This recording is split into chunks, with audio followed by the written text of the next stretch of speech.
Boa tarde a todos. Está aberta, então, a audiência pública para que a gente fale sobre a realidade do câncer no estado de São Paulo, os desafios, as prioridades e como a gente pode fazer para melhorar essa realidade. Perla.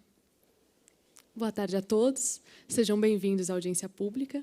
E convidamos para compor a mesa o professor Dr. Vitor Filho, diretor-presidente da Fundação Oncocentro do estado de São Paulo.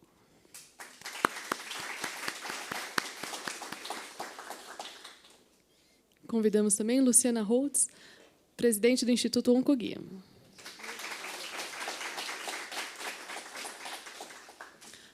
Convidamos a doutora Marisa Madi, representando a Rede Hebe Camargo.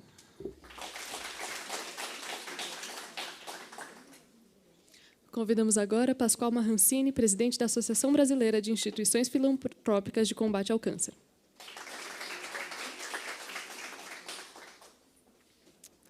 Primeiramente, agradecemos a presença de todos que compareceram à audiência pública nesse dia, inclusive aqueles que nos acompanham pela transmissão ao vivo.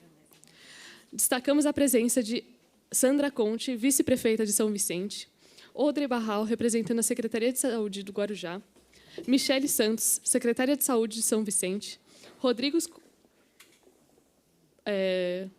Conte, secretário de Relações Institucionais de São Vicente, César Augusto, secretário de Planejamento de Itanhaém, Tabata Oliveira, representando a Brale, Thaís Souza, representando o movimento TJCC, Fabiana Camargo, representando a Associação Leopoldina de São Paulo.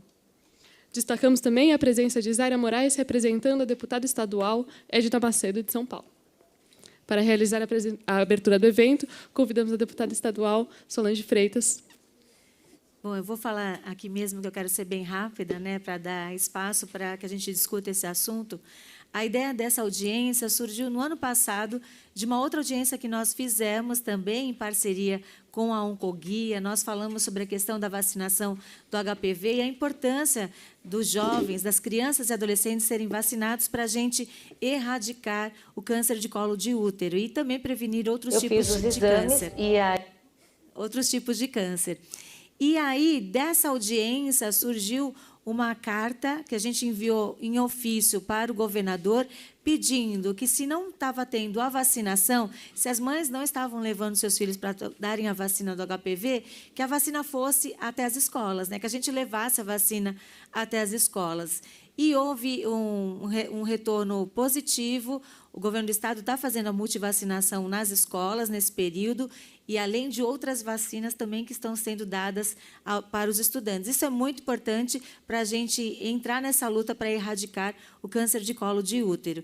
E de lá surgiram outras propostas que nós conseguimos discutir ao longo desse tempo, e agora a gente quer falar do câncer de uma forma geral, porque a realidade é muito dura, é muito difícil.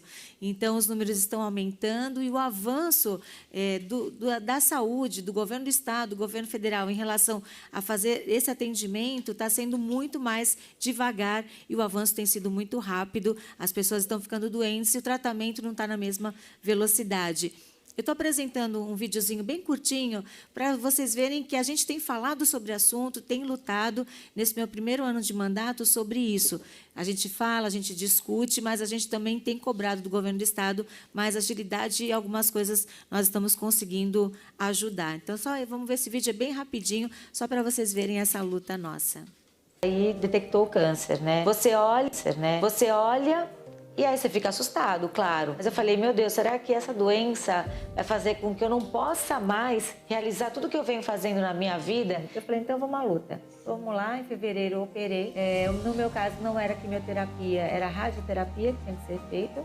Mas graças a Deus eu consegui chegar à cura. Só que eu tenho plano de saúde, né? Então fica mais fácil, né? Mas a maioria não tem. Sim, a maioria das mulheres, a maioria das pessoas não tem essa condição. A deputada estadual Solange Freitas promove a partir de hoje a Semana de Conscientização e Prevenção ao Câncer. E eu fiz um projeto de lei, o meu segundo projeto de lei, que está tramitando na LESP em regime de urgência, que cria a Semana de Conscientização e Prevenção ao Câncer nas comunidades. Falaram assim pra gente, mas a gente não tem demanda. Eu falei, vamos fazer o seguinte, o secretário autorizou. Manda a carreta e eu vou te provar que tem demanda. A ideia do projeto é que o Estado, nessa semana, ele se volte para as comunidades, leve exames eleva onde está a população que mais precisa de ajuda. E todos os dias, se a carreta ficou lá às 8 da manhã, que abria a carreta, já não tinha mais senhas. As mulheres não tenham medo. E eu consegui chegar à cura, porque a gente, quando descobre no estágio inicial, a chance de cura é muito grande. Então essa vai ser uma bandeira assim muito forte que eu vou vir com tudo para que as mulheres tenham acesso aos exames. Tem que ampliar esse serviço como deputada estadual para lutar por essas mulheres. E essa é uma das minhas principais lutas nesse meu mandato.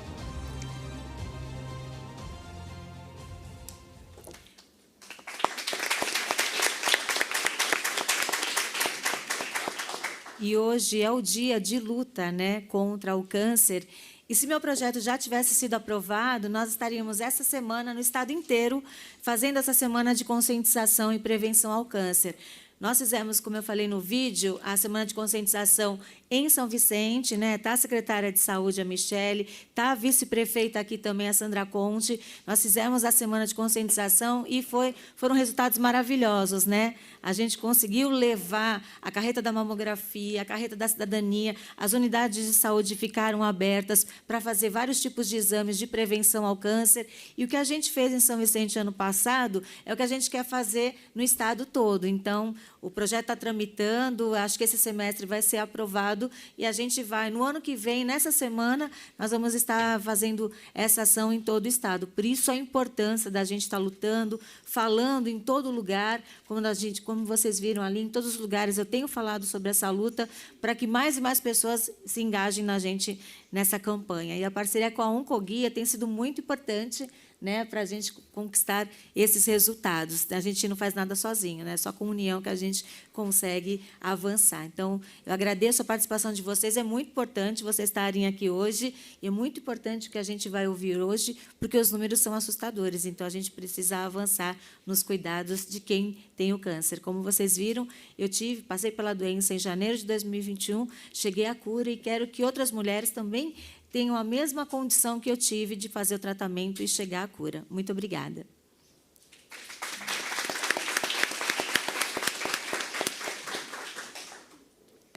Para iniciar as discussões sobre o tema, convidamos o professor doutor Vitor Filho, diretor-presidente da Fundação Oncocentro de São Paulo.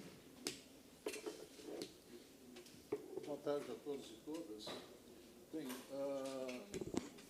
obrigado. Bom, em nome da deputada Solange Freitas, eu cumprimento todas as pessoas da mesa, mulheres e homens, e agradeço muito o convite para participação nessa audiência pública sobre câncer, que é um tema, né, que nós, lá na FOSP, nos dedicamos, né, diariamente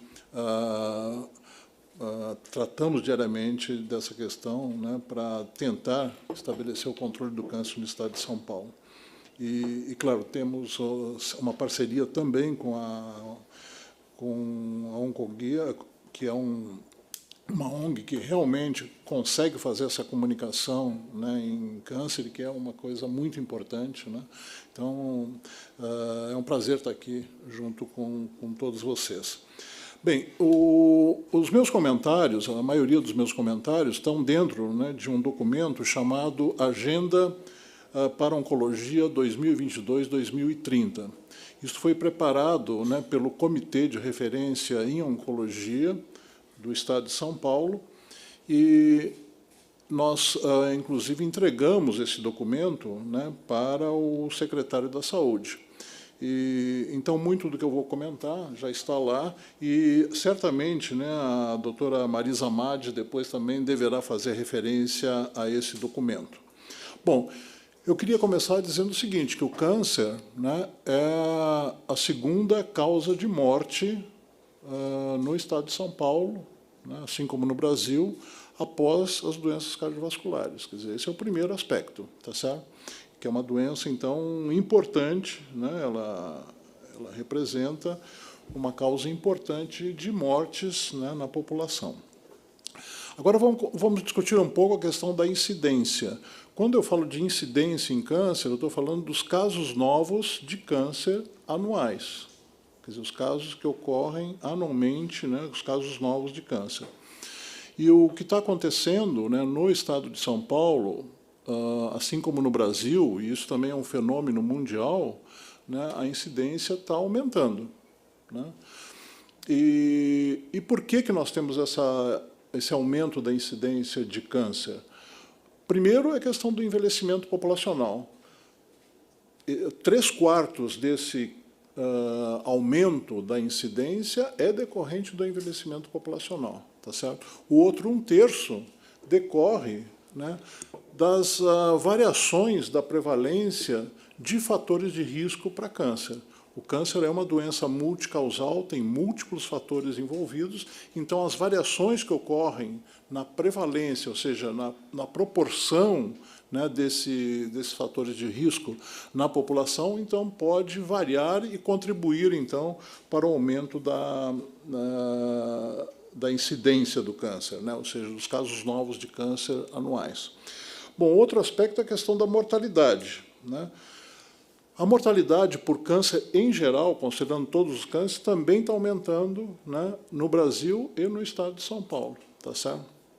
E essa tendência, né, ela pode ser, nós podemos, né, atuar sobre essas tendências da mortalidade, e o primeiro fator, né, que nós podemos, o primeiro aspecto que nós podemos atuar para reduzir a mortalidade por câncer é exatamente sobre os fatores de risco que eu comentei, aquele 1/3. Porque, é claro, né, nós não podemos mexer no fator idade, ou seja, nós não podemos intervir no envelhecimento populacional. Até porque nós, da área de saúde, o que nós queremos é que as pessoas envelheçam, que a população envelheça de uma forma saudável, tá certo? Então, esse fator nós não podemos mexer. Então, o que nós temos, né, que ver são os outros fatores, intervir nesses outros fatores para buscar reduzir, né, a mortalidade pela doença. A outra questão importante, né, para nós tratarmos a redução da mortalidade por câncer é nós fazermos a detecção precoce do câncer, tá certo? E por fim, né, um outro aspecto que é importante, né, são os progressos, os avanços que nós temos na terapêutica. Bom, eu vou tratar basicamente desses dois primeiros aspectos, até porque essa questão dos progressos, né, da terapêutica, eu acho que tem pessoas que podem falar com mais propriedade, né, a respeito aqui na mesa. Bom, eu vou então tratar da questão da prevenção. Então, a prevenção, na verdade, é o seguinte, eu queria dizer que, embora eu não queira adentrar e aprofundar essa questão, né, dos progressos em terapêutica, nós temos que reconhecer que houve, né, nas últimas décadas, nós tivemos avanços importantes na terapêutica para câncer, tá certo? Então, nós temos alguns cânceres que hoje, inclusive, nós podemos falar em cura, tá certo? Então, por exemplo, se nós falarmos em leucemia infantil, né, particularmente a leucemia linfocítica aguda, hoje, praticamente, né, nos bons centros, 90% das crianças elas sobrevivem a uma leucemia, tá certo?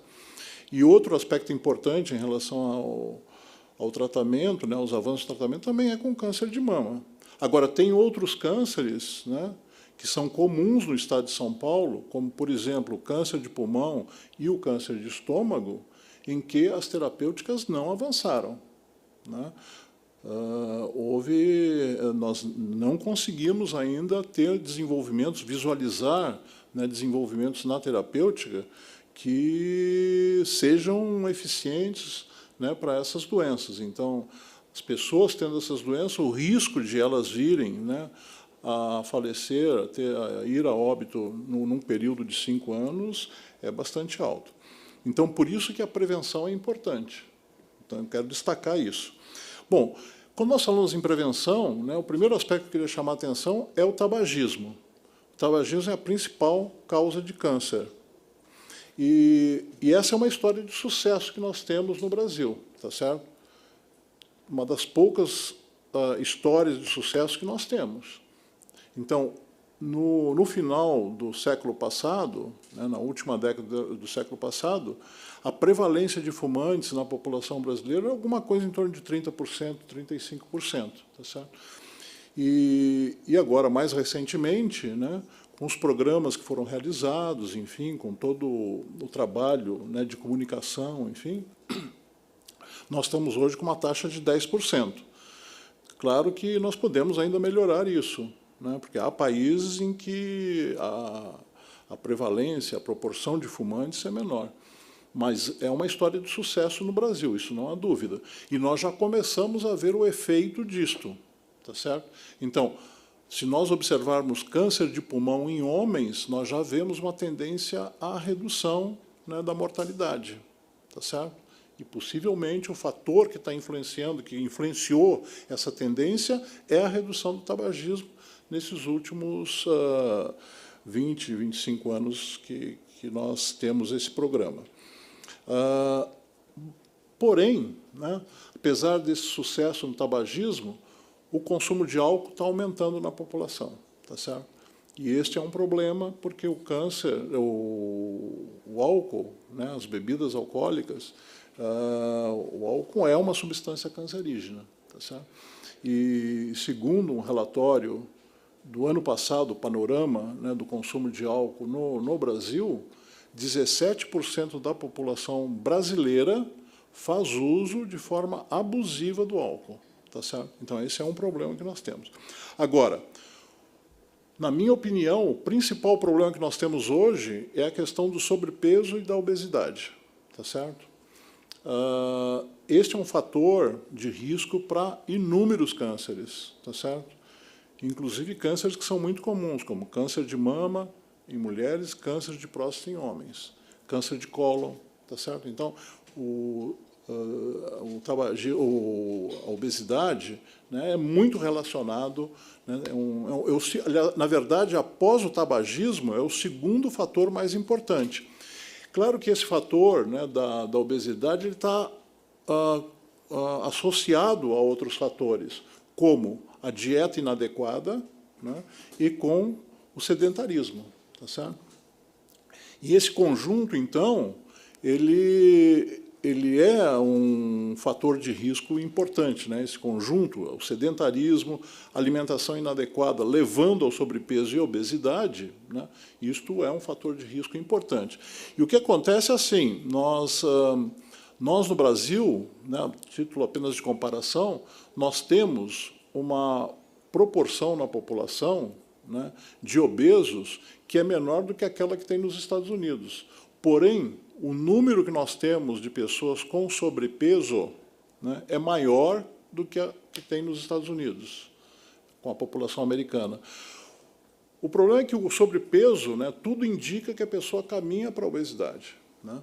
E só para vocês terem uma ideia, isso piorou muito após a Covid, quer dizer, a questão da obesidade e do sobrepeso, né, se manifestou de uma forma muito intensa durante a pandemia, que as pessoas ficaram mais em casa, enfim, né, eram obrigadas a ficarem realmente imobilizadas, enfim, né, e se alimentando em casa, aquela coisa toda. Então, houve um aumento do sobrepeso, né, na população brasileira e da obesidade. Hoje, né, em cada 6 brasileiros, aliás, 6 em cada 10 brasileiros tem sobrepeso. 57%, 58% da população brasileira está com sobrepeso. E, neste grupo, 20%, 22%, né, são classificados como com obesidade, né, e com todos os riscos que nós temos aí. Bom, há outros fatores, como agentes infecciosos, né, como o HPV e os fatores de riscos ocupacionais nos ambientes de trabalho, que eu não vou entrar em detalhes, mas depois, se houver interesse, a gente pode aprofundar um pouco. Bom, agora vamos discutir um pouco a questão da prevenção secundária. A prevenção secundária significa nós atuarmos a tumores, né, quer dizer, uma grande gama de tumores, muitos tumores, eles, no início, né, no seu início, eles não têm sintomas, tá certo? Então, eles são passíveis, alguns são passíveis de detecção, tá certo? Nós podemos detectar, então, o câncer em pessoas assintomáticas. Isso é feito por meio de uma abordagem que nós chamamos de rastreamento, tá certo? E hoje, né, o que nós temos de evidência científica para rastreamento é para 3 cânceres: câncer do colo do útero, câncer de mama e câncer do cólon. Tá certo? Então, para esses três cânceres, nós temos evidências, né, sólidas de que os programas bem organizados, programas bem estruturados, né, eles têm impacto na mortalidade. Ou seja, você detecta o câncer na pessoa numa fase bastante inicial, então isso aumenta a sobrevida das pessoas e isso tem impacto na mortalidade. Nós, na FOSP, somos responsáveis, né, há cerca de 20 anos, pelos programas. O Brasil tem esses programas, o Ministério da Saúde tem esses programas, né, há cerca de 20 anos, para câncer do colo do útero, rastreamento para câncer do colo do útero e para câncer de mama. Tá certo? E nós, no Estado de São Paulo, nós somos responsáveis por esse programa. E a Lise Cury, que está aqui presente, que é a nossa diretora técnico-científica, certamente é a pessoa que conhece com mais intimidade, com mais familiaridade esses programas no decorrer desse período, porque ela acompanhou desde o início, tá certo? Então, depois, se tiverem dúvidas, ela pode esclarecer. Agora, o que nós sabemos, que nós temos evidências, inclusive com artigos publicados, né, pela Lise Cury, né, é que esses programas não estão tendo impacto sobre a mortalidade. Tá certo? Quer dizer, nós estamos gastando recursos públicos, né, recursos do contribuinte, e nós não estamos tendo impacto. Tá certo? E é por isso, então, que nós, né, temos agora, na FOSP, um programa, né, um projeto, que é um projeto financiado em partes iguais pela Secretaria de Estado da Saúde e pela FAPESP, e esse projeto chama Centro de Ciência para o Desenvolvimento, Controle do Câncer no Estado de São Paulo. Então, nós estamos desenvolvendo esse projeto, que é exatamente fazer uma mudança na característica e na qualidade desses programas. Porque esses 2 programas hoje, o que eles têm como característica é que eles são programas oportunistas. O que isso significa? Significa que, se a mulher for à unidade básica de saúde, né, e por um outro motivo, e a equipe de saúde oferecer a ela o teste, né, o exame, ela faz o exame, tá certo? Ou então, se ela for procurar ativamente, espontaneamente, né, a realização da mamografia ou do exame de Papa Nicolau. E o que nós estamos querendo mudar, né, é exatamente essa característica de oportunista para programas organizados. O que significa programas organizados? Primeiro, né, nós termos todo o encadeamento, né, na linha de cuidado das mulheres. No momento em que uma mulher fez o exame, nós temos que acompanhar ela em toda a linha de cuidado. Se ela tem um exame suspeito, nós temos que acompanhar, né, para que ela faça todas as outras etapas para confirmação. Porque o teste de rastreamento, ele é um teste, tá certo? Ele não é confirmatório do diagnóstico, tem que ser confirmado depois. Então, o sistema de saúde tem que estar preparado para isso, tá certo? E outra questão importante nos programas organizados é que nós somos focados, né, na cobertura dos programas, né, na cobertura da realização dos testes de rastreamento nas populações-alvo, tá certo? Essa cobertura tem que ser alta. Se a cobertura for baixa, o sistema não vai funcionar, tá certo? Então, são esses os pilares que nós, atualmente, estamos trabalhando lá na FOSP. Bom, um outro aspecto que eu queria chamar a atenção também, né, para a questão de nós reduzirmos a mortalidade por câncer, intervenções que nós podemos fazer, né, é a questão do diagnóstico precoce em câncer. O diagnóstico precoce aqui, eu estou me referindo em indivíduos sintomáticos, ou seja, o indivíduo tem sintomas e ele tem que entrar na rede, né, de assistência e rapidamente ser atendido, tá certo? Rapidamente ser diagnosticado e rapidamente iniciar, né, o tratamento. Porque quando nós intervimos, né, precocemente, isso é para praticamente todos os cânceres. Nós intervirmos precocemente, nós aumentamos a sobrevida das pessoas. E isso é uma coisa que nós temos falha no Estado de São Paulo, temos falha no Brasil, né? Particularmente se nós nos comparamos com os países de alta renda. Então, a questão, né, do diagnóstico precoce, ele não é um desafio apenas nosso aqui do Brasil e do Estado de São Paulo. Ele é um desafio global, mas, certamente, né, para nós aqui a situação está um pouco pior. E eu vou dar um exemplo. Nós, lá na FOSP, nós temos um setor de reabilitação, em que nós fazemos, né, próteses para tumores de cabeça e pescoço após o tratamento, né? Então, as pessoas têm, né, uma mutilação facial e nós fazemos as próteses, né, para que essas pessoas possam ser reintegradas na sociedade, né, e possam também melhorar a sua autoestima. Bem, quando nós vamos ver os dados, né, de estadiamento significa, né, nós vemos em que nível está o câncer, se ele está numa fase inicial ou se ele está numa fase avançada. Quando nós vamos ver isso, por meio do nosso registro hospitalar de câncer, nós também somos responsáveis, na FOSP, pelo registro hospitalar de câncer do Estado de São Paulo. Ou seja, 80 hospitais, né, eles enviam por lei, notificam por lei todos os casos de câncer no Estado de São Paulo, ou todos os casos que eles atenderam, eles devem informar para nós. E nós fazemos, então, a consistência desses dados, né, e, depois de consistência, nós elaboramos, né, informações que podem ser úteis, né, para nós estruturarmos, né, programas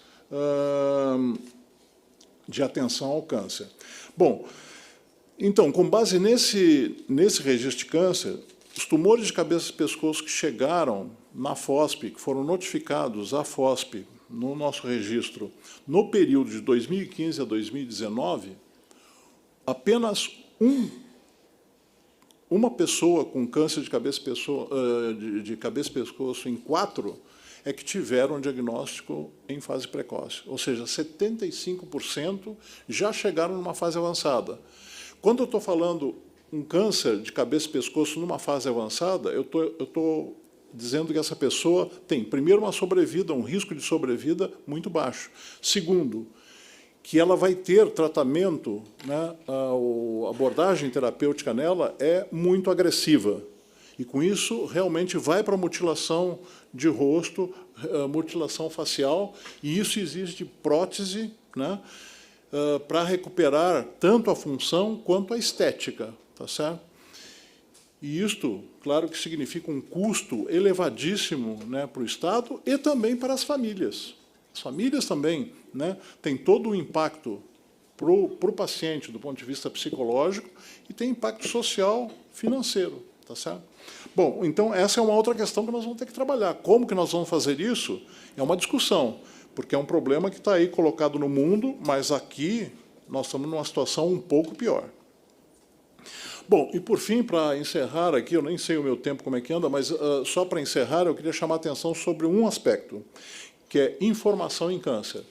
Para nós fazermos, né, o planejamento, né, de políticas para o controle do câncer, nós temos que ter informação. E este é um problema que nós temos lacunas muito sérias no Estado de São Paulo e no Brasil, né? Mas no Estado de São Paulo nós temos problemas. Por exemplo, o registro de câncer de base hospitalar, que é o que permite nós vermos efetivamente a incidência, né, de uma doença numa determinada região, o registro de câncer de base hospitalar do município de São Paulo está fechado há 4 ou 5 anos, por falta de recursos financeiros. Então, hoje, nós temos 3 registros de câncer de base populacional no Estado de São Paulo, que é Barretos... Tá certo. Bom, vou terminar agora, é rapidíssimo. Barretos, Campinas e Jaú. Isto representa 3% da população do Estado de São Paulo, ou seja, não é representativo. Tá certo? Bom, e o outro aspecto, né, são os RHCs. Esses 2 tipos de registros eles têm objetivos diferentes. O registro de base hospitalar é para ver a incidência da doença. Nós temos realmente claro qual é a incidência da doença numa determinada região.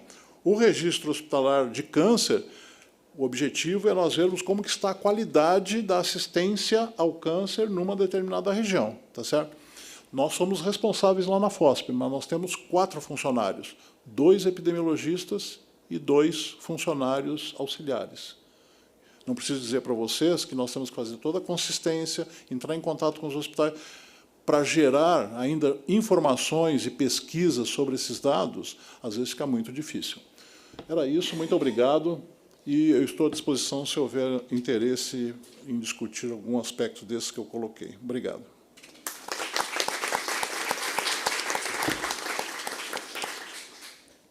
Muito obrigada. Antes de dar sequência à programação, convidamos para compor a mesa a secretária executiva em Saúde do Estado de São Paulo, Priscila Perticares.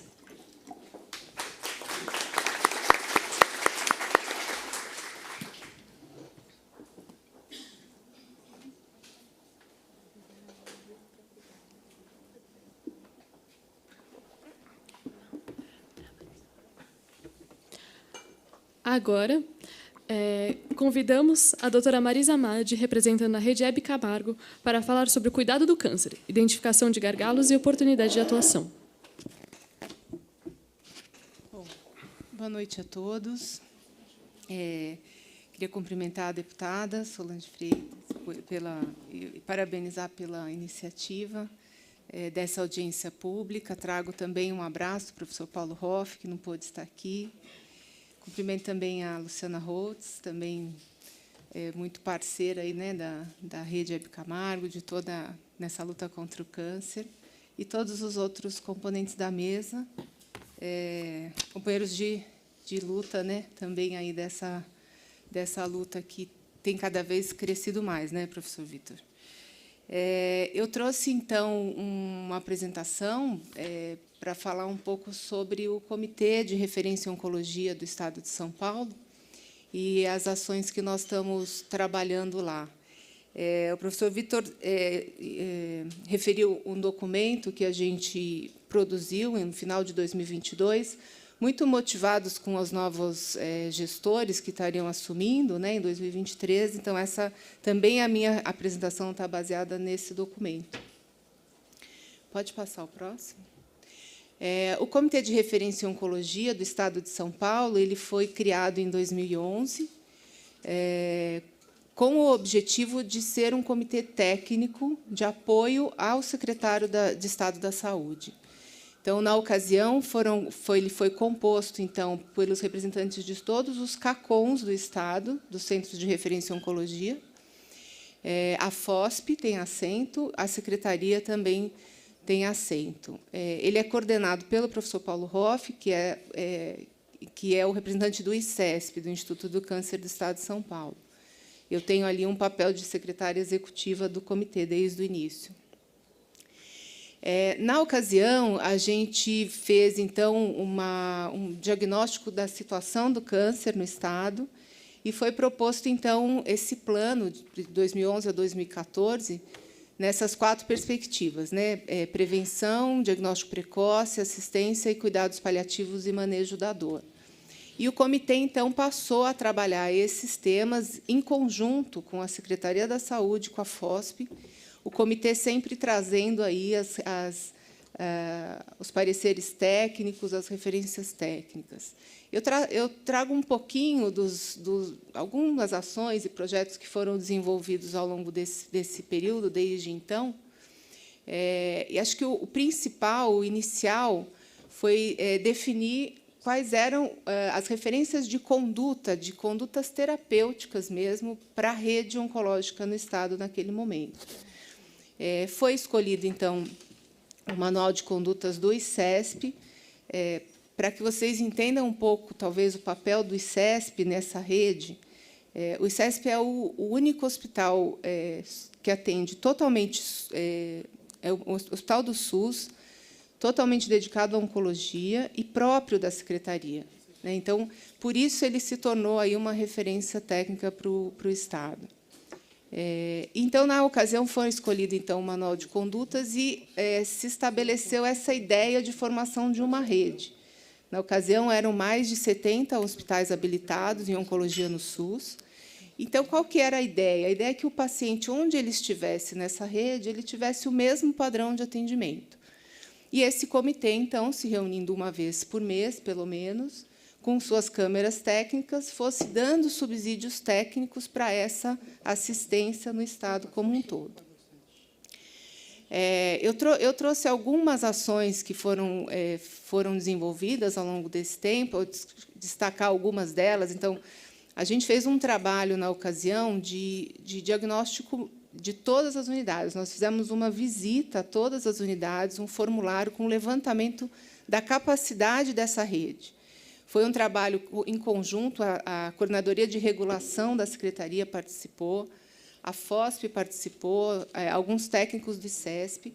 E aí nós tivemos, então, na mão todo um material que pudesse subsidiar a formação da Central de Regulação Oncológica, que funciona até hoje. Então, o Estado de São Paulo tem, dentro da estrutura da CROSS, uma central de regulação dedicada à oncologia.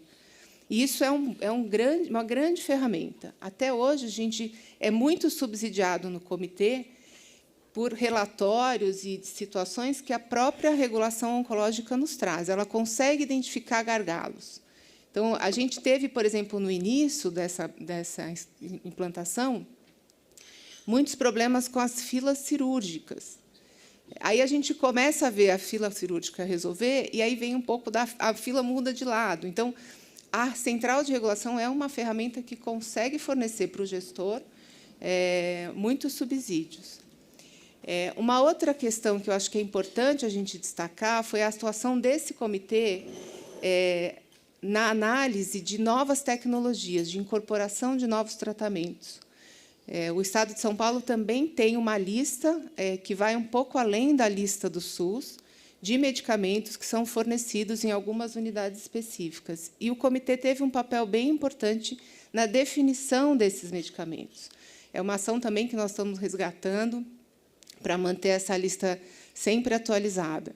Eu acho que aqui cabe uma observação, que a gente tem uma situação hoje, em termos de assistência farmacêutica na oncologia, de que muitos medicamentos são aprovados para incorporar no SUS e a gente não consegue fazê-los chegar aos pacientes por conta do custo desse medicamento.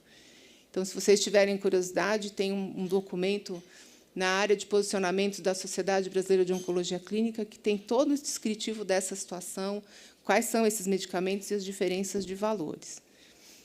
Próximo.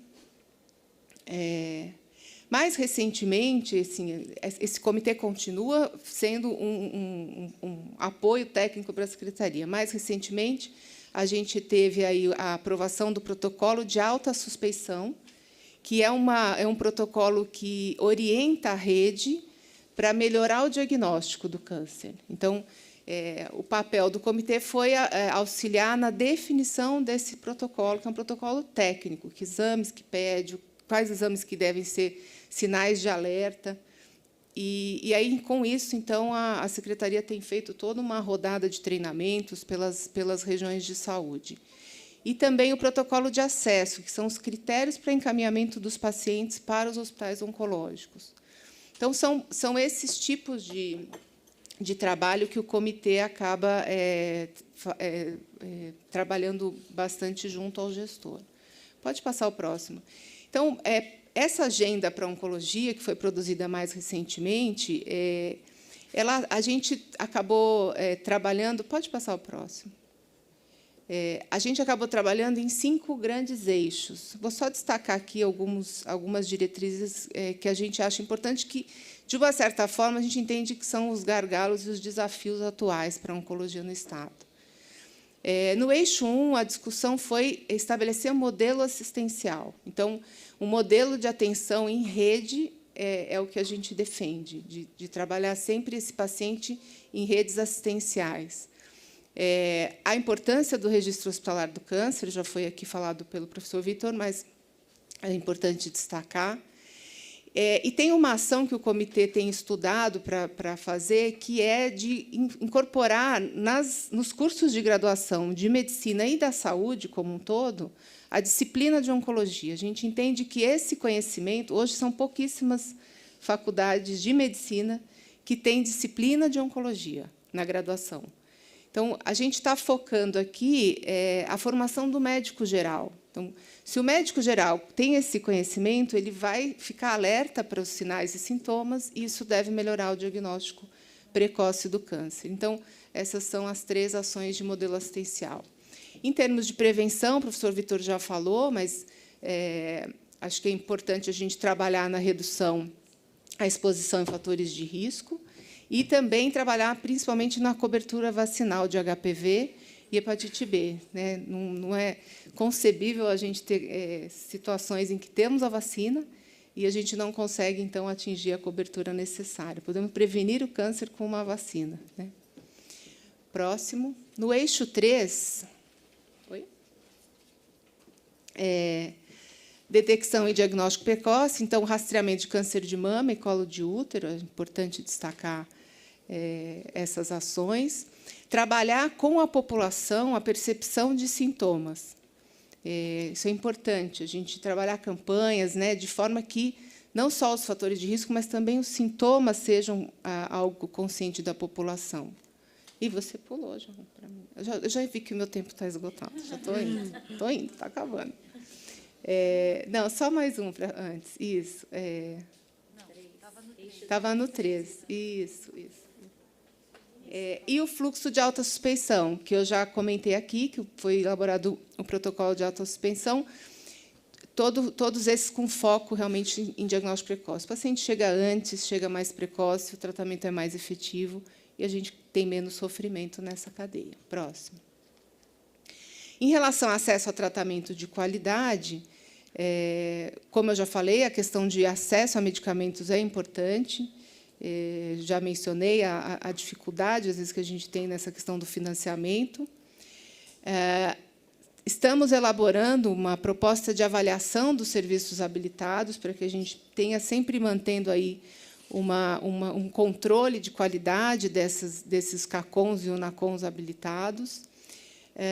Temos uma situação específica na oncopediatria, alguns medicamentos essenciais que são descontinuados de produção, ou a produção vem com algum tipo de matéria-prima, às vezes, não tão legítima. Então, a gente tem trabalhado e ficado atento a essa questão na oncopediatria. E também nos inserirmos mais nas discussões de avaliação de tecnologias. Tem muita coisa, muita novidade todos os anos em termos de tratamento em oncologia. Nosso grande desafio é conseguir acompanhar os custos. Realmente, a gente se distanciou muito.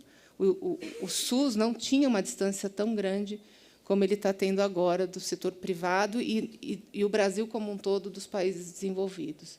Então, é uma questão para a gente estar bastante atento mesmo. E, por fim, no eixo 5, é importante a gente falar de cuidados de suporte. Né?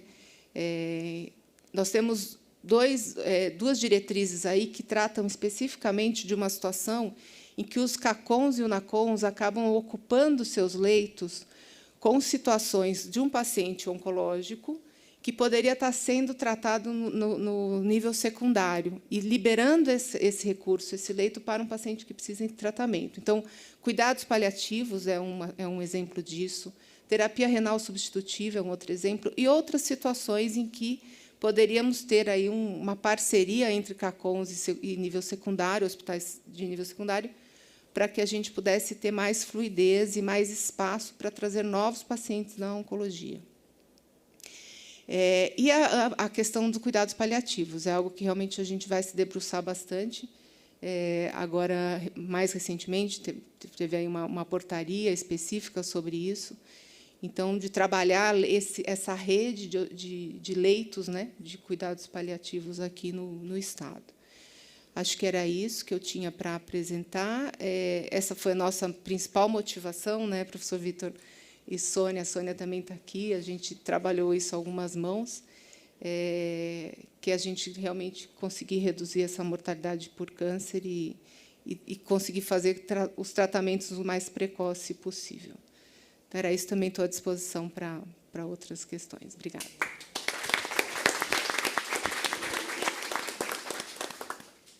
Muito obrigada. Agora, passamos a palavra para a Luciana Holtz, que vai abordar a jornada do paciente. Bom Boa noite a todos. Muito obrigada, deputada, mais uma vez pela parceria. Oi, secretária Pascoal. Boa noite a todos. Professor Marisa, né, audiência, muito boa noite. Bom, eu estou aqui, né, acho que como parceira da deputada, a gente trouxe para ela essa demanda, né, o Oncoguia faz um trabalho diário de acompanhar bem de perto, levando informação de qualidade, apoio, trabalhando muito, né, de forma muito responsável na proposição de políticas públicas. E no nosso dia a dia, gente, o que a gente mais faz, né, é ouvir as histórias dos pacientes, ajudar, né, a esclarecer dúvidas, apoiar na resolução de problemas, acolher. Então, o que eu fiz aqui, pensando que, né, no momento da minha apresentação, a gente já teria ouvido um pouquinho, né, da realidade, do que está sendo feito em São Paulo, né, a importância da fala do professor, foi trazer para vocês um pouquinho de vida real, viu, deputada? Né? Então, né, já que a gente, infelizmente, né, a vida real está bem dolorida, tá? Então, peço desculpa para vocês, mas achei muito importante compartilhar o que a gente tem ouvido dos pacientes que encontram o Oncoguia e nos procuram para pedir ajuda, tá? Acho que dá para passar 2, Isa. Então, vamos lembrar, a gente está falando de aproximadamente 700 mil novos casos de câncer no Brasil. Claro que a gente tem que tirar, né, os cânceres de pele, então isso cai para em torno de 500 mil. Aproximadamente 200 mil, né, se a gente compara com os 700, são na cidade de São Paulo. A gente sabe da dura realidade de mais da metade dos casos hoje serem descobertos nas fases avançadas ou metastática, né? Então, essa é uma realidade importante para a gente lembrar. Então, esse aqui, né, é o seu José, né? Não estou com o nome dele aqui, porque a gente não vai identificar o paciente, mas em agosto de 23, ele começou, então, o processo de investigação sobre suspeita de câncer. Ele fez uma biópsia em dezembro de 23, que confirmou o diagnóstico de um câncer de faringe, tá? Nesse período, ele foi identificado um nódulo no pulmão, que foi considerado uma calcificação benigna e investigações, né, não foram feitas. O paciente seguiu com piora clínica, com internações sucessivas. Em fevereiro de 2024, ele sofreu uma hemorragia, foi encaminhado à UTI.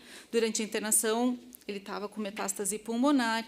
Em abril de 24, ele faleceu, né? Isso a gente ficou sabendo agora, na primeira semana de abril, quando a família, né, nos procurou para contar o que tinha acontecido.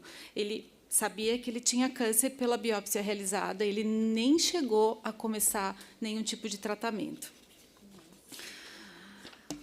Outro paciente com suspeita de câncer de fígado aguardava a realização de exames adicionais para confirmação do diagnóstico e estadiamento, sofreu piora no quadro clínico, foi internada em março de 24. Durante a internação, seguia sem perspectivas de encaminhamento e regulação para a realização de exames e início do tratamento. Faleceu alguns dias depois de sua internação, sem confirmação do diagnóstico de câncer. Só esses 2, tá? O que a gente tem acompanhado, né, gente, é que após esse início de sintomas e suspeita de câncer, né, que o professor deixou tão claro aqui, que se a gente suspeita que é câncer, a gente precisa ser ágil, né? Isso não está acontecendo, né? Então, os pacientes estão enfrentando diversos obstáculos para conseguir realizar exames necessários, para confirmar o diagnóstico, para que o estadiamento seja feito e, com o estadiamento em mãos, que realmente o tratamento aconteça. O que a gente tem ouvido muito, né, é uma demora excessiva na realização de exames, e, óbvio, que a gente já fala um pouquinho até da violação da lei dos 30 dias, né, que a gente sabe que é uma etapa importante aí, e também uma etapa importante, já que a gente está falando tanto aqui de diagnóstico precoce, né? Diagnóstico precoce, salvamos mais vidas, né, temos menos sofrimento, economizamos dinheiro, né, tem tudo muito melhor, né? Trazendo um pouquinho mais de relato, pode passar, Isa. Aqui tem uma história, né, com câncer de pulmão, né? Então, ele estava com tosse, dor no peito, falta de ar. Ele procurou um médico em julho de 22, que pediu uma biópsia. Mais de um ano depois, o paciente ainda não tinha sido chamado para a realização da biópsia pelo SUS.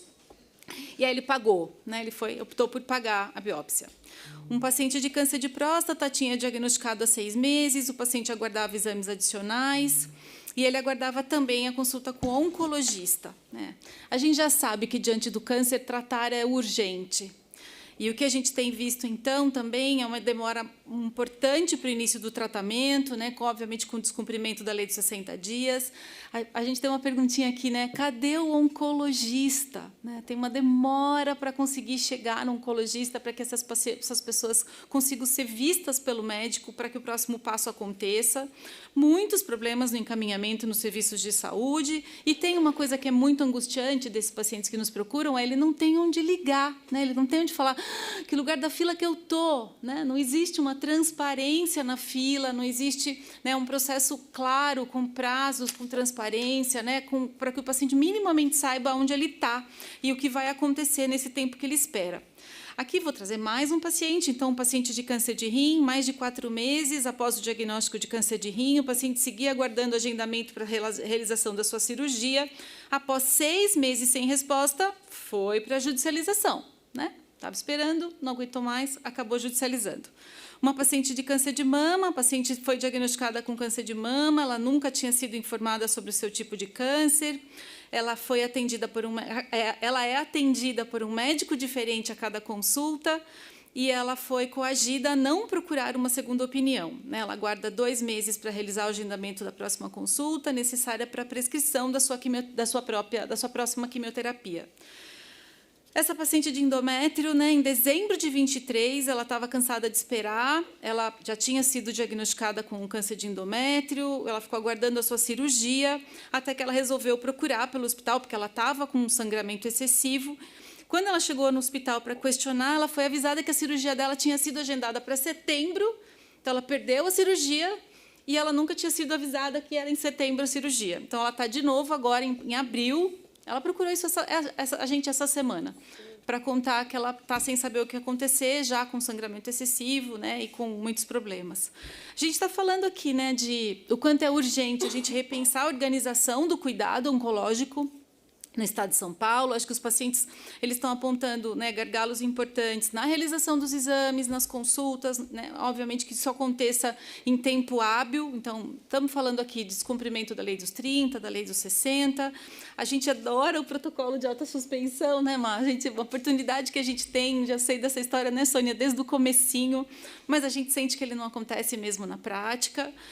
A regulação do paciente, né, ela não é transparente, ela não tem prazos, acho que isso é realmente muito angustiante. A gente tem hoje no estado de São Paulo uma lei que determina que, inclusive, as filas deveriam ser transparentes, isso ainda não aconteceu na prática, e a gente sente muita falta de falha na comunicação mesmo entre os serviços de saúde, né? Eu estava ouvindo agora, num outro evento, o próprio Fernando Maia, que é o coordenador da oncologia atualmente, o Fernando falando, né, de quem é, afinal, o dono da fila. Viu, Pascoal?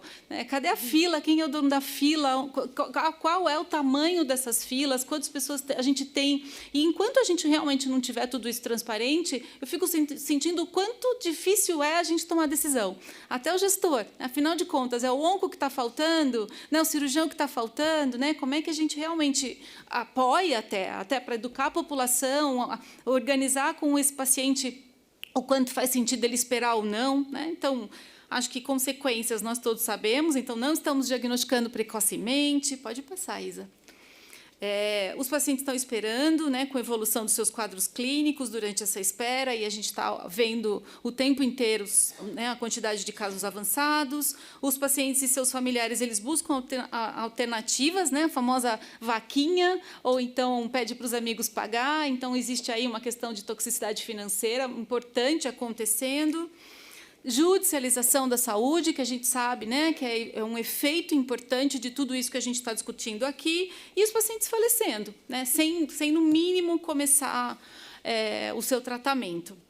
O câncer tem que ser tratado como prioridade. Acho que esse tem sido o nosso pedido, né, para os governos, para que, de verdade, a gente veja, né, de forma muito clara o quanto, né, o câncer está sendo priorizado. E aí tem umas coisas, Marisa, também que eu fiquei, né, feliz de ver no seu programa, mas a gente precisa pensar que profissionais de saúde precisam estar, né, acho que capacitados para, no mínimo, desconfiar. Mas será que é câncer? Né? Nossa, será que é câncer? né? E, obviamente, que se ele desconfiar, se ele tiver capacitado para isso, para que ele tenha ferramentas e caminhos para agilizar esse atendimento. A regulação ela precisa priorizar esses casos de suspeita e os casos já diagnosticados, ser transparente, né? A gente talvez precise discutir prazos. Óbvio que a gente tem que ampliar e melhorar os financiamentos dos CACONs e dos UNACONs, né, Pascoal? E batalhar para que a gente tenha, de verdade, tratamentos mais efetivos, disponíveis, eles já existem, a Marisa acabou de falar aqui, a gente tem, muitas vezes, tratamentos que a Conitec já recomendou e que, apesar dessa recomendação, não ficam disponíveis para os pacientes, e a gente defende muito uma questão também do quanto esse paciente precisa ser cuidado por uma equipe multi, né? A psicologia, o serviço social, a fisioterapia, quanto mais diferentes olhares esse paciente tiver, mais qualidade de vida a gente vai saber que ele tem. Então, por hora era isso, gente. Sigo aqui à disposição.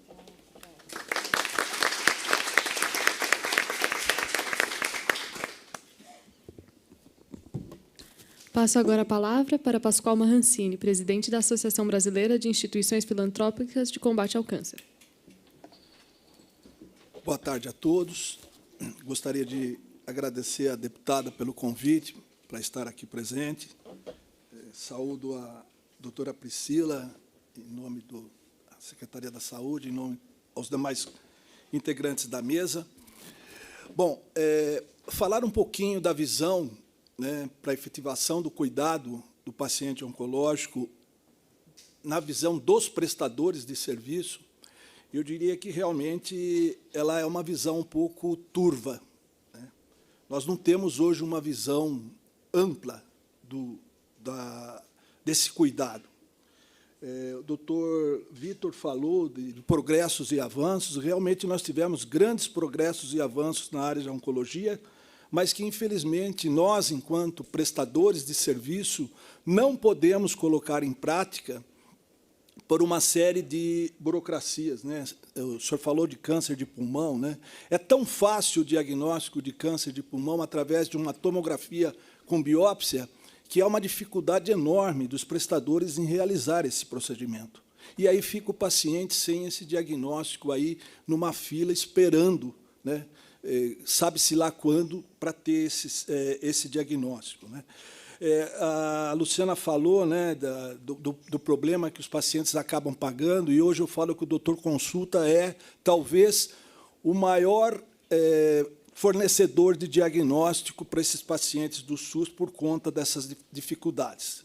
Próximo.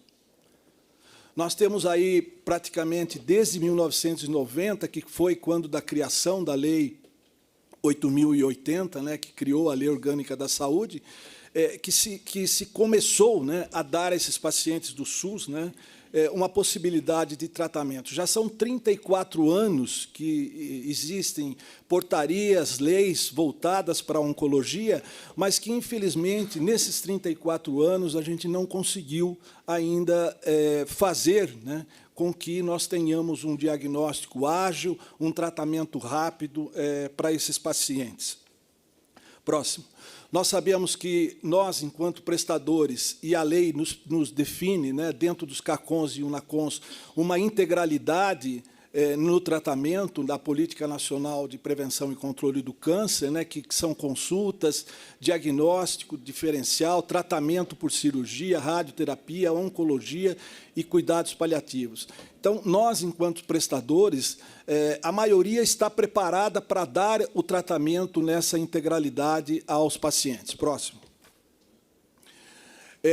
No estado de São Paulo, nós tivemos aí uma atuação forte das entidades filantrópicas. Só em 2023, dos 40 mil procedimentos de cirurgia do grupo 4.16, 66% foram feitas por entidades filantrópicas, ou seja, 27 mil procedimentos. Na quimioterapia, dos 920 mil procedimentos de quimioterapia, 70% foram feitas pelas entidades filantrópicas, e na radioterapia, 80% dos procedimentos de radioterapia foram feitas pelas entidades, os CACONs e UNACONs credenciados aqui no estado de São Paulo. Próximo. Então, quais são as dificuldades que nós, enquanto prestadores, né, temos para garantir um tratamento de qualidade para esses pacientes, né? É a limitação do atendimento, né, que são os tetos físicos e financeiros. Coloquei ali, mas aqui eu vou fazer um agradecimento, né, que é a remuneração dos exames de diagnóstico, dos procedimentos ambulatoriais e hospitalares, mas aqui no Estado de São Paulo, hoje, nós temos, efetivamente, com a implantação da tabela paulista, nós, enquanto prestadores, né, enquanto CACONS e UNACONS, não temos o que falar em termos de financiamento, né, por conta dessa complementação da tabela paulista que o governo de São Paulo tem feito, né? Próximo. Onde é que, assim, nós, enquanto prestadores, colocamos o nosso problema? É o órgão regulador. Como já foi colocado, né, esse diálogo com o órgão regulador ele é muito difícil, porque nós não sabemos, efetivamente, como a Luciana falou, onde estão esses pacientes e a forma como esses pacientes vão chegar nos serviços, né? Então, o que nós precisamos rever dentro da nossa visão enquanto prestadores de serviço? Próximo. Nós precisamos rever regulação, diagnóstico e redes. Nós temos uma regulação no Estado, né, e eu falo entre CROSS e SIGA, que efetivamente ele não avança de forma nenhuma. Né? Trabalho numa entidade que era a gestão municipal, passou para a estadual. Enquanto estávamos na gestão municipal, não entendíamos por que SIGA e CROSS não se conversavam, né, dentro da própria regulação. O diagnóstico, que é um problema sério, né, que há uma trava que o paciente não consegue andar com esse diagnóstico, e as redes. Né, pacientes que, às vezes, acabam sendo colocados. Né, recentemente, um paciente saiu de Guarulhos para ir fazer um tratamento em Sorocaba. O paciente saiu de Ubatuba para fazer uma radioterapia em Sorocaba. Ou seja, não existe uma conexão, né, entre essa rede para que esse paciente acabe sendo tratado dentro da sua região. Próximo. Então, nós precisamos...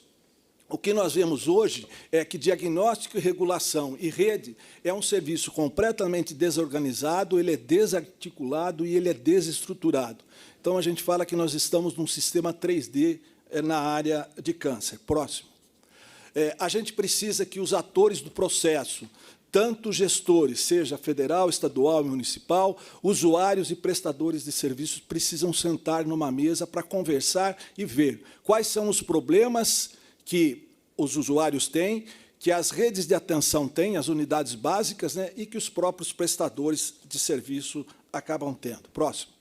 Recentemente participei de um evento e me chamou muito a atenção que aqui na cidade de São Paulo nós estamos com quase 3.400 pacientes numa fila de espera para serem referenciados para a oncologia. Só dessa fila, a urologia são 34%. Desses pacientes, 27% estão há mais de 180 dias esperando um tratamento para chegar num serviço. Pneumologia, 22%. 33% desses pacientes também estão há mais de 180 dias para chegar num serviço.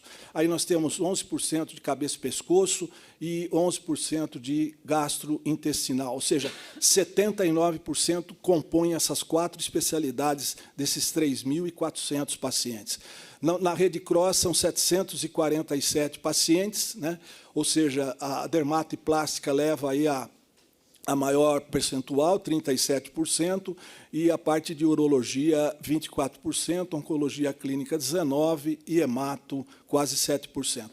Então, é aquilo que eu falei, por que regulações diferentes? Nós temos pacientes diferentes? Não temos, o paciente é único, ele é do Sistema Único de Saúde. Então, a regulação teria que ser, basicamente, única. Próximo. Recentemente, o Ministério da Saúde definiu alguns incrementos de tetos para os estados, né? São Paulo teve agora, recentemente, uma portaria que foi de novembro de 2023, que foram 96 milhões para incremento de teto para serviços aqui no estado. Nós estamos há mais de 4 meses aguardando aí esse incremento, e a gente precisa realmente desse trabalho, né, para que a gente possa fazer, né, com que talvez aquela fila que ali foi colocada possa ser diminuída, né? Então, gostaria de agradecer à deputada. Essa é a posição, né? Como eu disse, não é uma das visões melhores, né? Eu me lembro que a FOSP, em 1986, começou a criar alguma coisa de regionalização na área de saúde, na área da oncologia, mas já são aí quase 40 anos e a gente continua falando do mesmo problema e do mesmo assunto, ou seja, a oncologia ainda engatinha dentro do atendimento aos pacientes do SUS. Muito obrigado, deputada.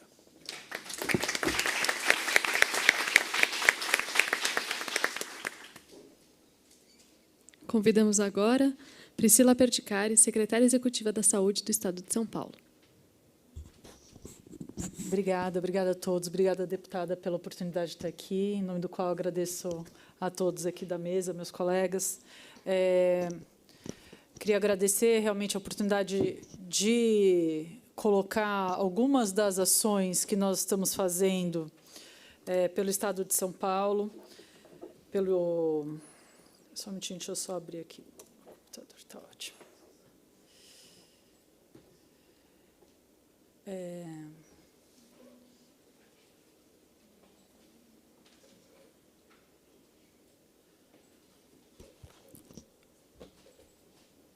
Bom, já respondendo alguns questionamentos que foram aqui colocados, enquanto o pessoal vai colocando a minha apresentação, tanto a experiência da FOSP, né, que coloca muito fortemente a questão da falta de informação que nós temos. Eu acho que isso é importante e isso é extremamente relevante para nós que estamos direcionando recurso para a política pública. A gente realmente precisa retomar essa questão com uma importância grande, porque sem essa informação, realmente direcionar o recurso adequadamente fica complexo. Foi importante também ver aqui os avanços que nós já conseguimos com o Comitê de Oncologia.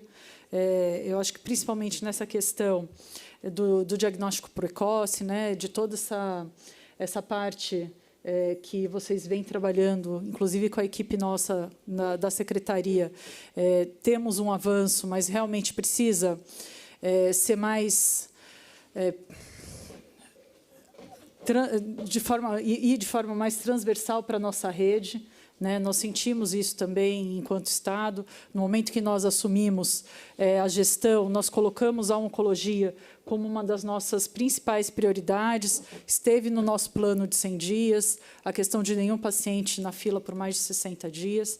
E a fila que é colocada aqui, é importante a gente lembrar que, sim, são duas regulações distintas, tanto a regulação municipal, né, que é o SIGA, quanto a regulação estadual, estão agora se reunindo continuamente através de um comitê bipartite de regulação em oncologia, para que nós tentemos, né, nós avancemos numa regulação única no Estado, de oncologia, principalmente, sendo essa que seria a nossa primeira experiência de fila única e transparente.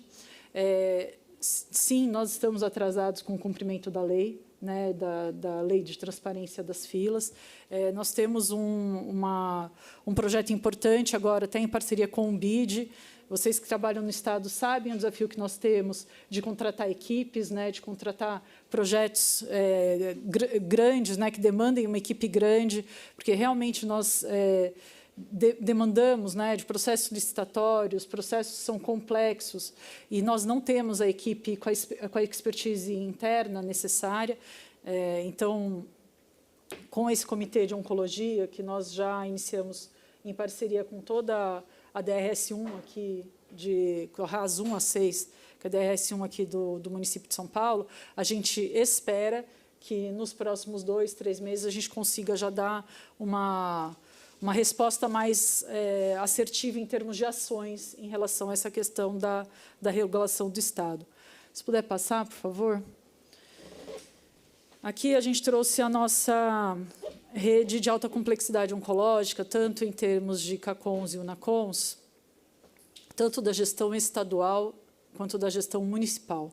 Então, no Estado de São Paulo, hoje nós temos 87 serviços, alguns ainda não habilitados, mas que prestam serviço, né, como o NACOM, sendo que é quase que metade, metade. Metade são da rede estadual, metade da rede municipal.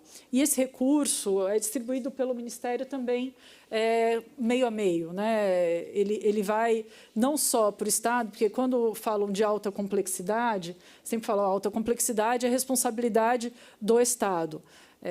São Paulo tem uma série de municípios que são de gestão plena, então esse recurso vai também para os prestadores municipais, não só para os prestadores estaduais. Então, neste comitê que nós estamos, nesse comitê bipartite, entre Estado e município, o que nós estamos trabalhando é como é que nós podemos fazer não só a distribuição da demanda por serviços, mas também a distribuição de recursos para que nós possamos ofertar a vaga naqueles prestadores que tenham capacidade de ampliação de demanda. E aqui nós trouxemos a distribuição desses serviços de acordo com cada uma das RAs.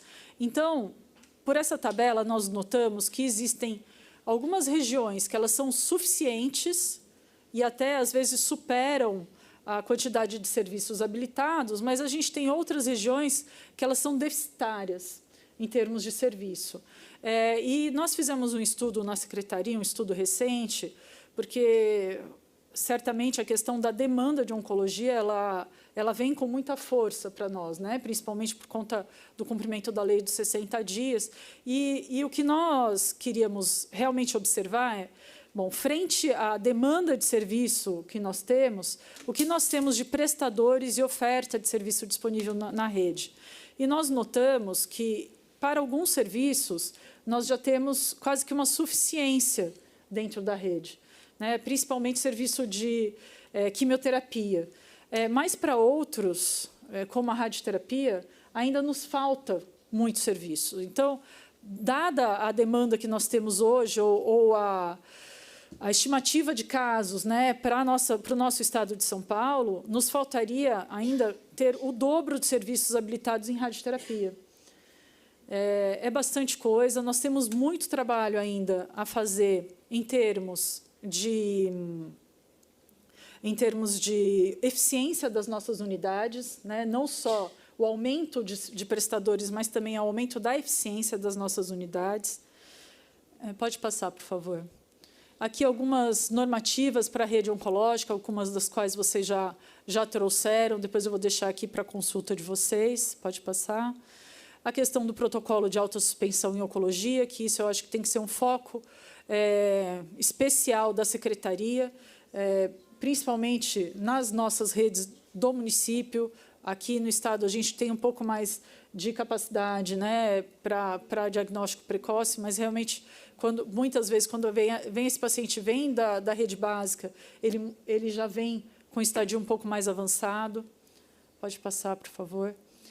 E aqui a importância das oficinas de regionalização, que identificou a assistência oncológica como prioridade número 1 na maior parte das nossas redes regionais de atenção à saúde.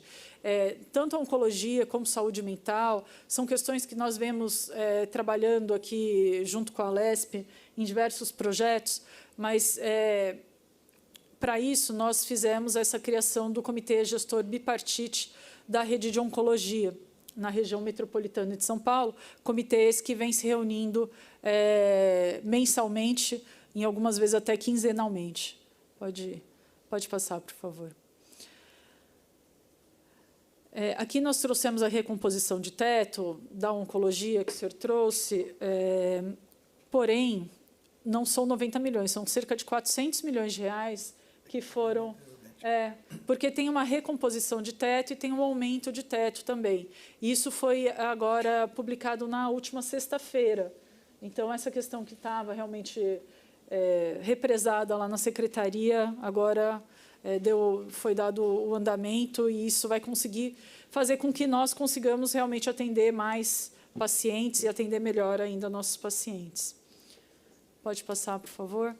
Aqui alguns algumas das ações que nós estamos tomando como Secretaria Estadual para utilizar melhores recursos do Ministério e aportando recurso do Tesouro Estadual também.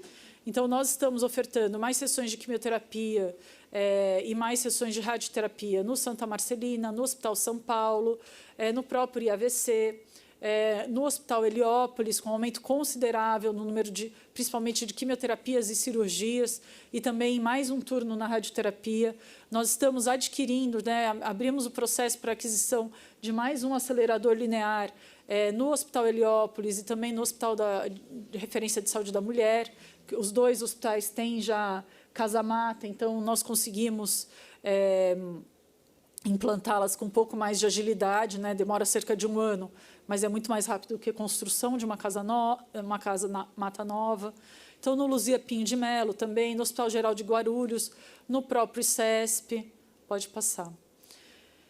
Aqui, então, qual a ampliação que nós estamos trazendo para o Heliópolis, que são mais de 1.000 consultas de oncologia clínica mês, para quem tem dificuldade de achar um oncologista, a gente vai dar esse reforço importante para a rede, 2.000 sessões novas de quimioterapia para mês, novas consultas de radioterapia, sessões de radioterapia e cirurgias de cabeça e pescoço, gastro, coloprocto e dermatoplástica, que são as nossas maiores filas.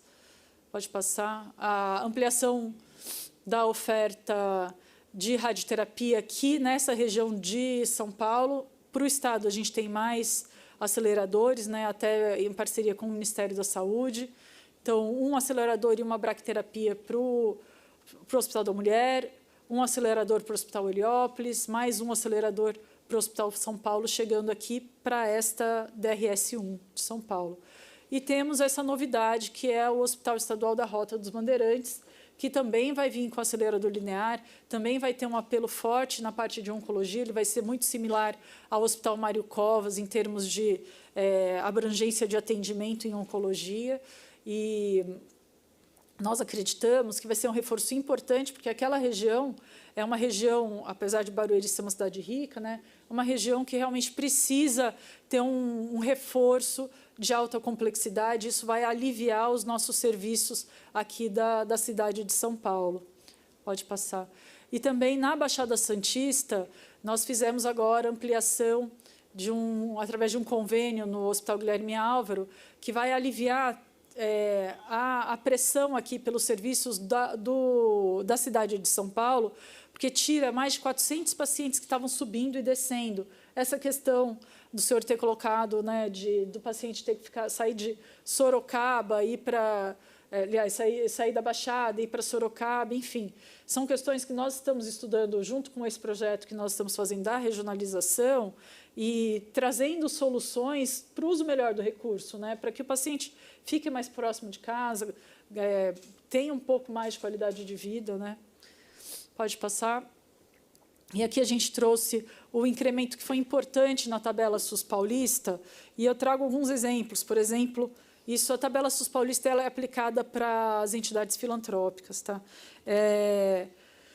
E esse recurso é um recurso do Tesouro Estadual. Então, para a internação de uma quimioterapia, por exemplo, de R$ 1.100 que nós pagávamos, isso vai passar para R$ 4.400. Para uma quimioterapia ambulatorial, de 379 para 1.518. Temos também um acréscimo importante na parte de diagnóstico, entendendo que o diagnóstico é um gargalo para que esse paciente entre na rede.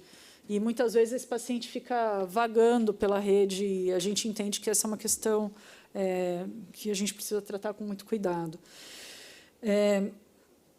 A questão de TRS, cuidados paliativos, também teve um aumento considerável no valor da tabela, exatamente para que a gente estimule que esses serviços sejam criados e deixe de usar os nossos leitos de alta complexidade, alivie os nossos hospitais de alta para que eles consigam atender melhor ainda a alta complexidade e se destine à sua vocação. Pode passar, por favor. Pode passar. E aqui eu trouxe alguns exemplos de aumento da tabela, para que a gente possa... Pode passar. E aí, quais são os nossos próximos passos, quais são os nossos desafios agora que nós estamos trabalhando nesse ano? Né? Ampliar as ações de promoção e prevenção, principalmente em relação à questão dos fatores de risco, divulgar melhor, capacitar as equipes no protocolo de autossuspensão, monitorar o uso de recursos para ampliação da oferta e melhoria do acesso ao tratamento. Nós entendemos que muitas vezes esses recursos eles estão mal direcionados, temos serviços, às vezes, com perda primária, enquanto em outros locais nós temos pacientes precisando do serviço. Então, nós estamos trabalhando, e eu acho que a tabela SUS paulista foi um avanço importante nessa questão da regulação, porque a gente fala que, no Estado de São Paulo, nós não fazemos regulação de oferta de serviço. O que nós fazemos é um serviço de verificação de vagas.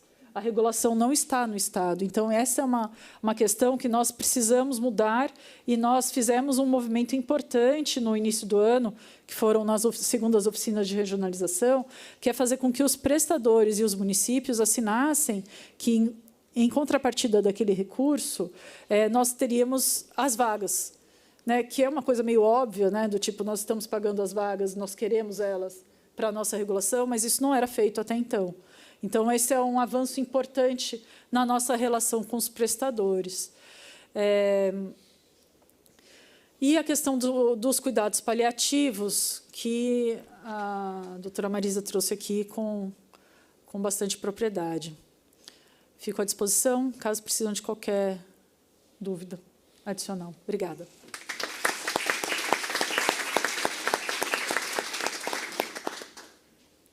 Muito obrigada. Abrimos agora para perguntas do público.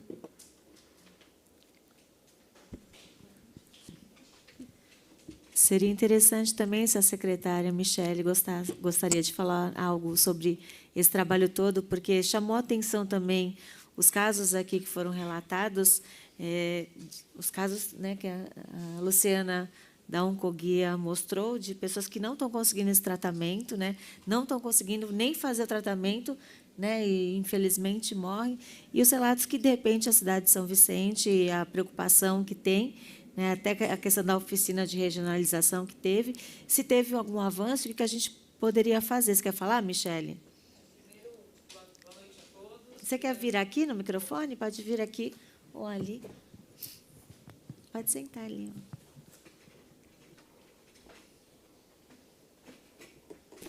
Boa noite a todos. Quero cumprimentar e agradecer o convite da deputada Solange Freitas, cumprimentar a todos à mesa e falar que, primeiramente, parabenizar a Secretaria de Estado com relação à visão da tabela SUS paulista. Eu vejo que isso realmente foi discutido regionalmente e trouxe um fôlego para os prestadores de serviço. Haja vista a discrepância dos valores, está claro realmente a dificuldade que eles tinham para poder prestar os seus serviços na sua integralidade do cuidado. Eu compartilho muito do testemunho da Luciana, de todos os casos que ela trouxe, porque realmente a gente está vendo uma reorganização de teto financeiro, de ofertas de serviços, já na fase da hospitalização.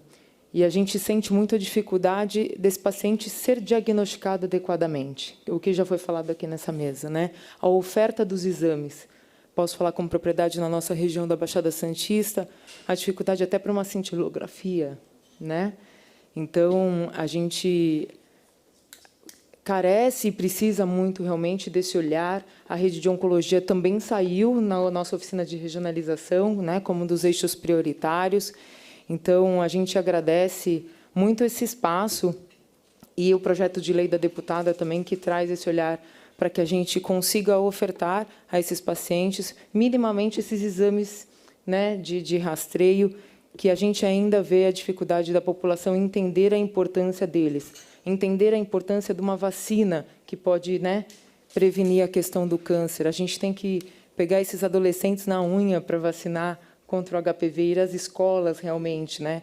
Então, fica aqui também como uma solicitação, uma rede de divulgação, né, uma grande campanha, talvez, né, dos entes, principalmente do Estado e do Ministério da Saúde, quanto à importância de todos esses exames, da mamografia, da colonoscopia, e de todos os exames que podem nos ajudar, que não há, né, a gente não tem grande dificuldade de ofertar esses exames, mas que há também a falta da procura da população e a gente, muitas vezes, tem a dificuldade de chegar. Então, acredito que uma grande campanha, agora que está se havendo uma reorganização da rede de oncologia, da importância dessa população, buscar os seus sintomas, como aqui foram falados, entender quais são os sintomas e buscar as unidades básicas de saúde, que é a principal porta de entrada do SUS, e que pode ajudá-la a entrar nessa grande rede da oncologia.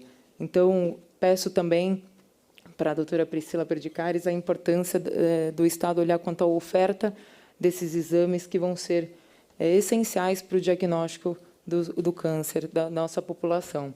Então, compartilho, a gente vê uma grande dificuldade, a gente acaba, muitas vezes, fazendo a cirurgia desses pacientes dentro dos nossos hospitais municipais, sem ser referência, né, para esse serviço, mas no intuito de salvar realmente a vida desse paciente, muitos serviços municipais acabam abraçando esse paciente e resolvendo. Outra coisa também que a gente está discutindo na região, e estou encabeçando, é que depois que esse paciente entrou na rede EB, que as unidades de referência sejam a porta aberta para eles, no caso de qualquer eventualidade, porque a gente vê, eles estão em tratamento na rede EB, numa instituição, e quando ele tem algum problema no decorrer desse tratamento, ele ainda procura o nosso pronto-socorro, né, municipal. E aí, de novo, a dificuldade de levar esse paciente para essa unidade referenciada, porque ele entra no CROSS, a vaga é negada, e ele fica perpetuando ali no nosso hospital municipal, sem que a gente tenha noção do protocolo de tratamento que está sendo feito. Então, nós estamos debatendo isso no DRS4, Priscila, para que a gente consiga realmente com que os CACONs e o NACONs sejam a porta aberta durante o tratamento desses pacientes a nível de pronto atendimento durante esse tratamento, porque a gente vê a maior parte das nossas dificuldades também são esse paciente voltar à sua porta de referência, seja ele no intervalo de quimioterapia, no intervalo de radioterapia, com qualquer outro sintoma que ele sinta, ele acaba ficando nas unidades municipais. Então, a gente precisa abrir a porta dessas unidades de referência para que ele consiga chegar lá como primeiro acesso durante o tratamento, que, com certeza, ele vai ter ali a sua melhora na sua qualidade de vida. Então, é isso. Estou muito feliz por esse momento, por essa abertura aqui nessa mesa, e que a gente trate realmente a oncologia com a urgência que ela merece e com a presteza que a gente tem de cuidar desse paciente na sua integralidade. Obrigada.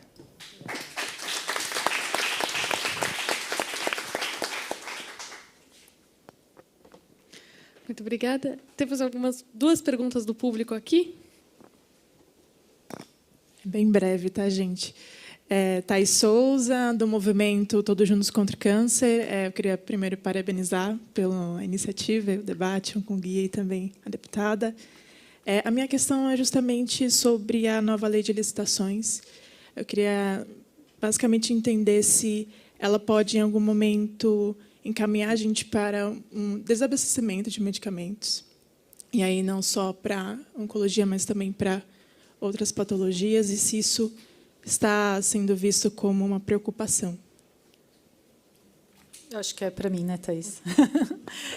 Em relação a essa questão, realmente nós tivemos uma situação de início de ano, porque uma questão burocrática, nós não tínhamos um parecer referencial para conseguirmos soltar as licitações.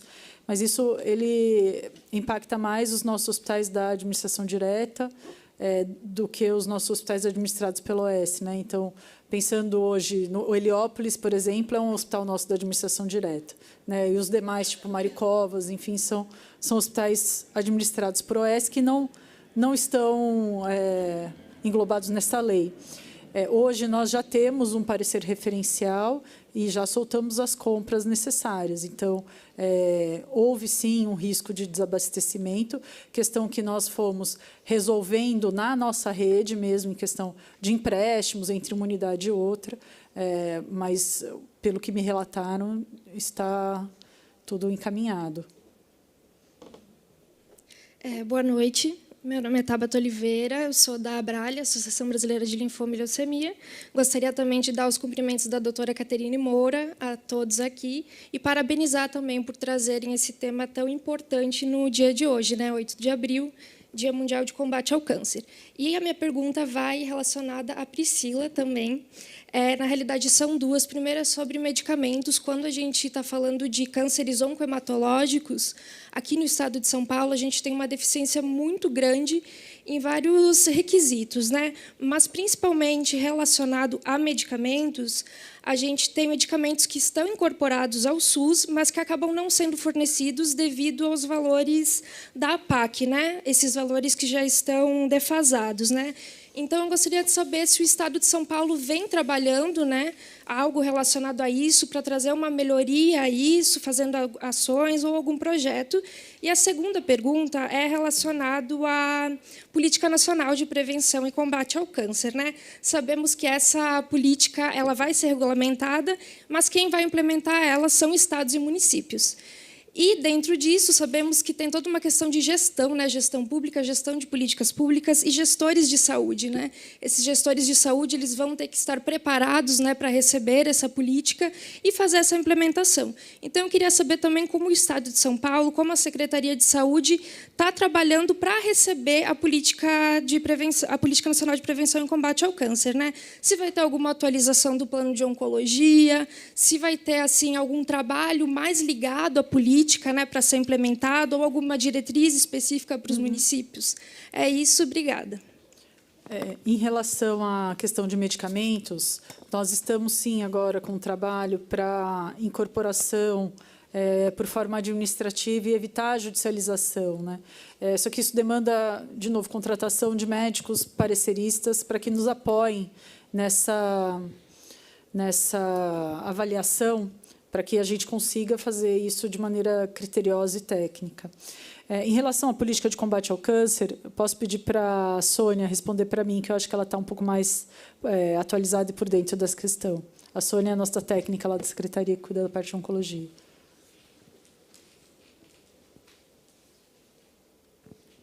Olá, boa noite a todos.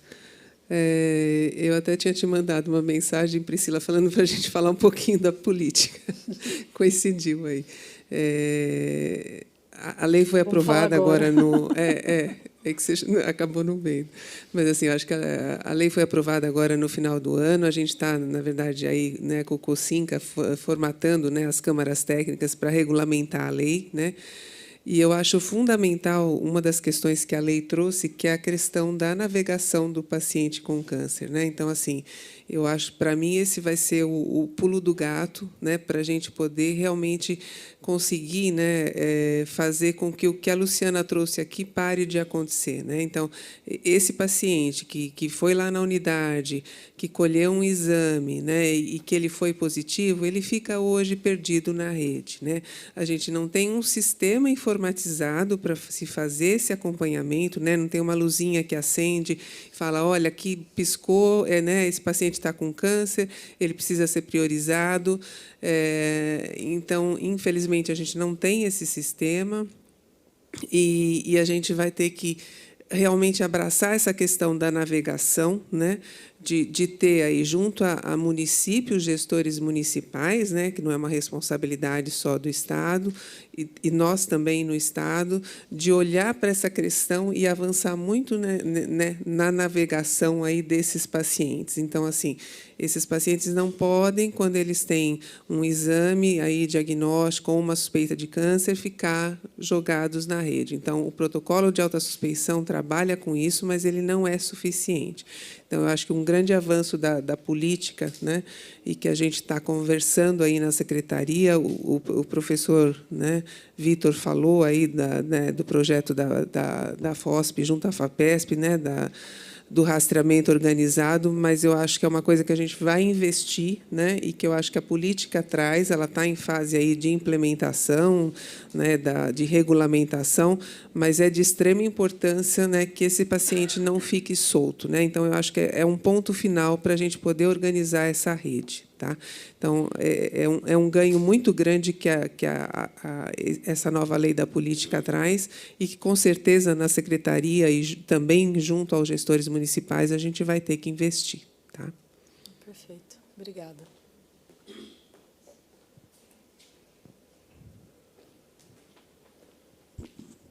Posso fazer uma pergunta?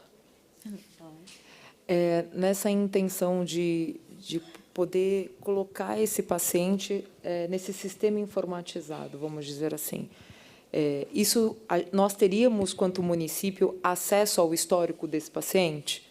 Esse é um trabalho, inclusive, que nós estamos fazendo com COSEMS, inclusive, agora, para que todos tenham acesso... De forma integrada. De forma integrada aos pacientes, porque isso tem sido uma questão recorrente em todas as nossos encontros com municípios.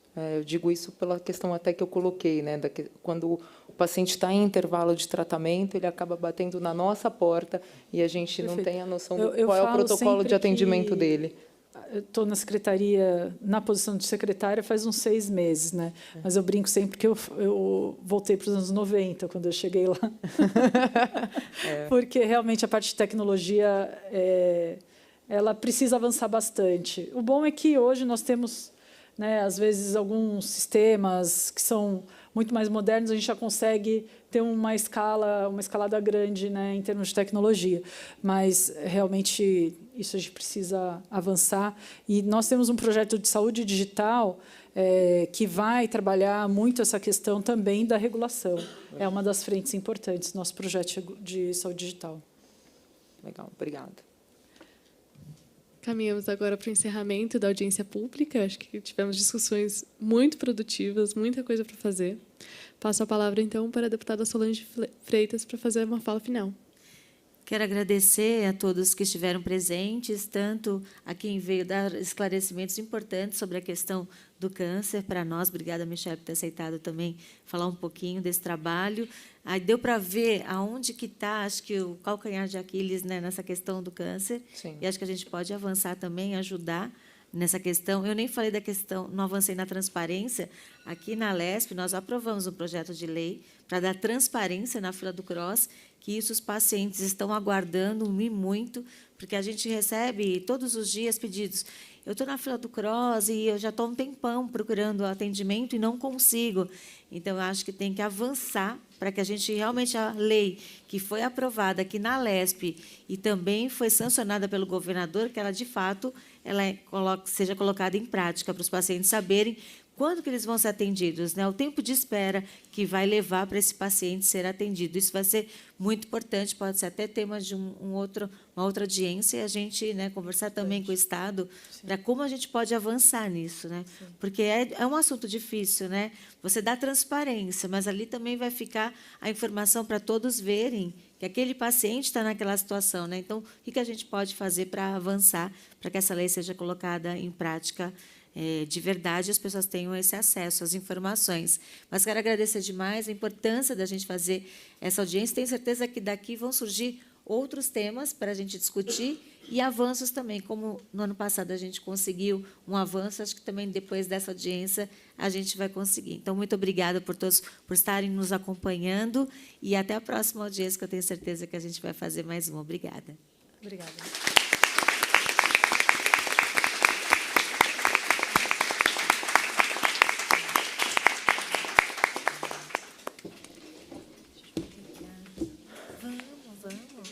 Vamos tirar uma foto claro. aqui da mesa?